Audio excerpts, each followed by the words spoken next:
The policy of multiculturalism, where the government says, yes, I know all of you from different cultures, different ethnicity, but I try my best to make sure nobody is special, everybody is treated equally, right? So that is Singapore's policy on multiculturalism. And how has it been successful? We are actually very, very conditioned. Whenever we have an event, especially a public event, we must make sure there's a C, an I, an O, an M always there. So because we are successful in our policies towards multiculturalism, Singapore is seen to be one of the best places to live in because it's peaceful.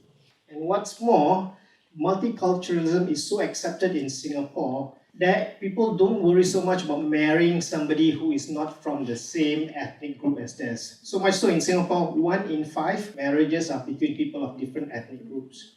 I'll give you an example. My brother-in-law is Chinese, and my sister married a white Australian. And this is proven also in the research that we do here in IPS, where I come from, the Institute of Policy Studies. So we do research to find out about what the different ethnic groups feel about each other. Our findings say that nobody discriminates against one another in Singapore. 9 in 10 people are comfortable talking, communicating, interacting with somebody from another ethnic group. It's not always positive. There are some negatives which I can talk about. For example, the minority groups still feel that they cannot have the same opportunities as the majority group.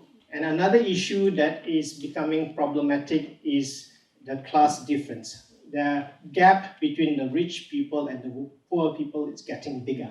Like I said just now, our research tells them that there is no discrimination, which is true, but at the same time, people from the minority groups feel that they have to put in a lot more effort to be promoted compared to the people from the majority group. And it doesn't help with things happening outside Singapore. For example, Islamic extremism, because then it makes people in this country scared of the Muslims. And one last thing that I want to mention is globalization versus protectionism. Basically, what it means here is that since the government is allowing more and more foreigners to come to work in this country, the people in Singapore are not happy, of course, because then what they see to be foreign people taking away the jobs of the local people.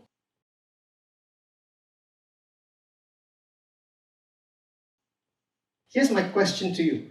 While it is good, I agree, but can there be something bad about that? Can there be something negative about that? Put yourself in a position of the thinking of a person from a minority group. I'll give you a hint, okay? For example, let's say it's a classroom for boys and girls. What happens if he's the only boy in the classroom and the rest are all girls? Let's say the teacher says, class, I need your decision because we want to paint the classroom.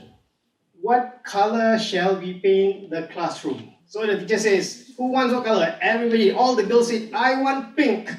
The boy says, I want green. Who wins? The majority will always have the say because they have control. They are strength in numbers. So imagine if you live in a block, for example, you are only allowed 15%, 75% another group, and then they say, what color shall we paint? Let's have majority who vote, and the majority says one thing, but then they choose because they are the majority and they get the choice.